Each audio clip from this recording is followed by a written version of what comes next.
बिस्मिल्लाहिर्रहमानिर्रहीम। अल्लाह तबारक व तआला कुरान में फ़रमाता है, वमा अनफ़क़तुम मिन शैइन फ़हुव युख़्लिफ़ुहु व हुव ख़ैरुर राज़िक़ीन। और जो चीज़ तुम अल्लाह के रास्ते में खर्च करोगे तो वो अल्लाह ताला उसका इवज़ ज़रूर देगा और वो सबसे बेहतर रोज़ी देने वाला है। हदीस में है, बीवी बच्चों, वालिदैन और अपने आप पर खर्च करना सदका है। हज़रत काब बिन उजरा रज़ी अल्लाह ताला अन्हु फरमाते हैं, एक शख्स हज़रत सल्लल्लाहु अलैहि वसल्लम के सामने से गुज़रा। सहाबा ने उसके जस्सा चुस्ती को देखकर अर्ज़ किया, या रसूलल्लाह सल्लल्लाहु अलैहि वसल्लम, काश ये शख्स जिहाद में शरीक होता।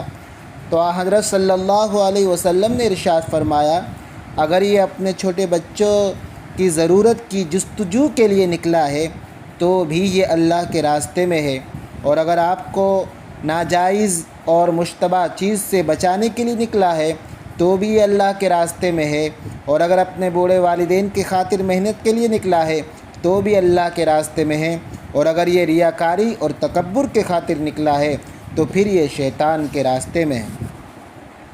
हज़रत साद बिन अबी वक्कास रज़ी अल्लाह ताला अन्हु से रिवायत है कि जनाब रसूलुल्लाह सल्लल्लाहु अलैहि वसल्लम ने इरशाद फरमाया कि 4 किस्म के अखराजात ऐसे हैं कि क़यामत के दिन उनका कोई हिसाब नहीं होगा।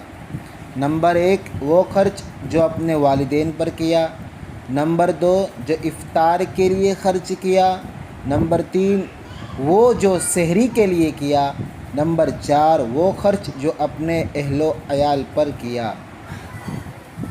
इसी से बीवी का हक़ है कि उसको कुछ रकम ऐसी भी दो जिसको वो अपनी मर्ज़ी के मुताबिक खर्च कर सके, जिसको जेब खर्च कहते हैं। उसकी तादाद अपने और अपनी बीवी की हैसियत के मुवाफिक हो सकती है। मसलन 500 रुपये, 1000 रुपये।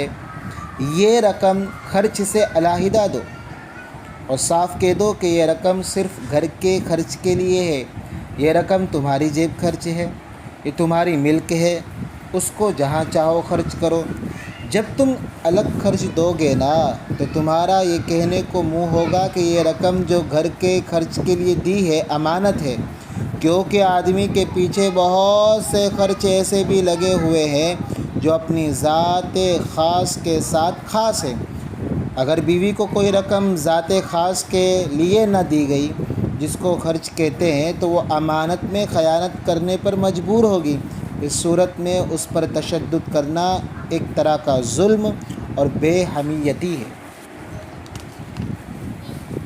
मैं मर्दों से एक सवाल करता हूँ कि कभी उन्होंने खानगी अखराजात के अलावा कुछ मज़ीद रुपया भी अपनी बीवियों के सुपुर्द किया है जिसे वो अपनी मर्ज़ी के मुताबिक खर्च कर सके? बहुत थोड़े मर्द ऐसे निकलेंगे जो इस सवाल का जवाब इस बात में दे सकेंगे और कहते हैं कि हमने उसे घरेलू खर्च दे दिया है।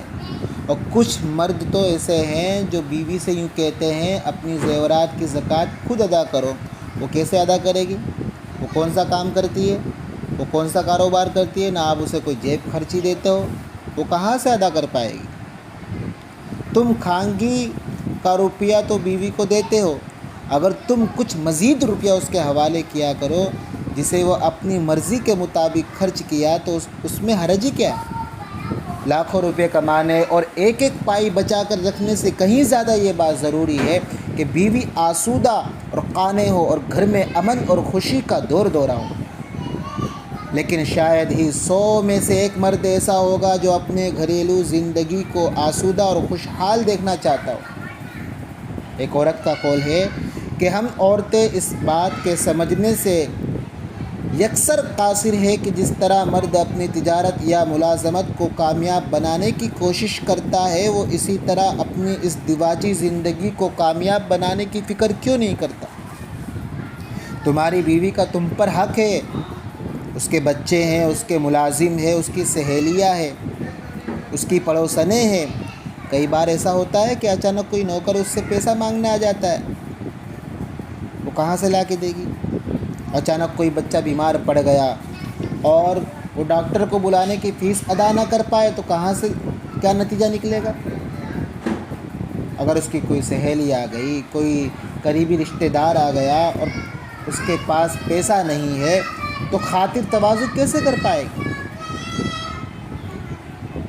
کیا وہ سہیلیاں اپنے خاوند سے تمہاری کنجوسی کا ذکر نہیں کرے گی، جسے شاید 10-20 اور آدمی بھی سن لیں گے؟ ذرا غور کرو، اگر تمہارے پڑوس میں اچانک کسی کو کچھ رقم کی ضرورت پڑ جائے اور وہ تم سے عارضی طور پر طلب کرے تو اس وقت تم کیا سیونگ بینک کی طرف بھاگنا پسند کرو گے یا اپنی بیوی سے طلب کرنا مناسب خیال کرو گے؟ اور یہ جبھی ممکن ہے جب آپ نے اس کے لیے جیب خرچی متعین کی ہو۔ عورتوں کو دیکھا گیا ہے کہ وہ اس خرچ کو ہر مہینے جمع کرتی ہے، ان کی عادت ہے۔ اگر تم بیوی کو زائد روپیہ نہ دو گے تو وہ کہاں سے رقم لا کر تمہارے ہاتھ پر رکھے گی جب تمہیں ضرورت ہوگی؟ میں بیوی کا احسان مند ہوں، وہ میرے دکھ سکھ میں برابر کی شریک ہے، اس کے گھر میں آنے پر میں نے نیکی کا راستہ اختیار کیا، یہ ایک شخص کہتا ہے۔ اور آوارہ گردی کو خیر بات کہا۔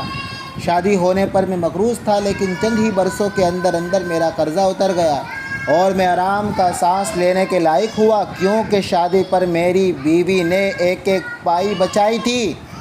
اب ہمارے 5 بچے ہیں جن کے معصوم چہروں پر رونق اور خوشی کھیلتی ہے۔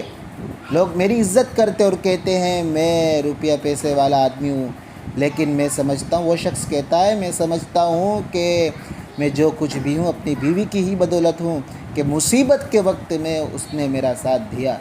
بیوی پر بھروسہ کرو، اس کی قدر کرو، اسے تمہاری زندگی کے ساتھ گہری دلچسپی ہے، اس کی تمام خوشیاں تمہارے دم کے ساتھ وابستہ ہے۔ لہٰذا اگر تم چاہو کہ تمہاری بیوی تم سے خوش ہو، وہ مطمئن اور مسرور ہو، تو اسے خانگی خراجات کے علاوہ بھی کچھ روپیہ دیا کرو جسے وہ اپنی مرضی کے مطابق جہاں چاہے خرچ کر سکے۔ اللہ تعالی ہمیں ان باتوں پر عمل کی توفیق عطا فرمائے، آمین۔